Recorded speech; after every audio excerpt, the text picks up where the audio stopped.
Run barefoot across a football field covered in Lego pieces. This is the type of shit that I like to see from Pick Your Poison. Have hair growing inside your mouth. Be required to steal from every tip jar you see. Be required is crazy.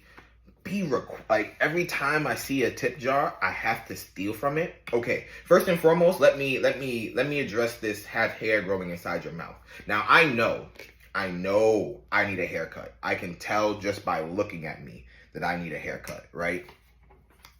And because my hair is growing so much right now, like my little mustache is starting to curl into my mouth. And that's how I know I'm at a point where I'm like, I need a haircut back. Besides the hair that I'm covering up with this do-rag, like I know because my facial hair is getting out of control.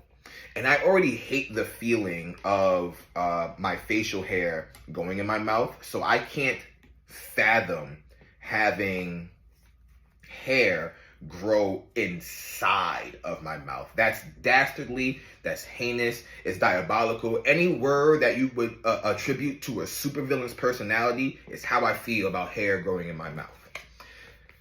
Be required to steal from every tip jar you see, however, is quite literally supervillain behavior. Like, what do you mean? These people work hard for these tips because a lot of places don't even pay a livable wage, so now I'm about to rob them blind? That's crazy talk. I can't imagine being a patron, walking into an establishment and being like, yeah, run your tips. That's crazy. And I guess I wouldn't say anything, right? I guess I would just have to like, is that gonna fit? Boom. I guess I would have to just kind of sneak it, but that's crazy talk. I'm not about to rob your what's it called? Your tips. That's mean.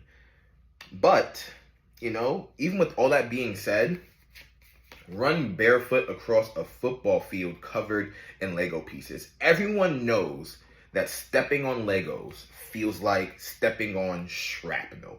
I don't remember the last time I had or seen or played with Legos. I want to say it was probably when I was working with the YMCA. We didn't have Legos because those were too expensive, and every after school and summer camp site had a specified budget. So I would get like the off-brand Legos, and even those, like stepping on those, even with shoes on sometimes, depending on what shoes I had, you could feel it on your feet, and that was not a pleasant feeling. So with that said, I also can't fathom running barefoot across a football field. And I assume that this means the entire length of a football field. So 100 yards worth of Lego pieces is probably going to feel like stepping on 1,000 landmines. I don't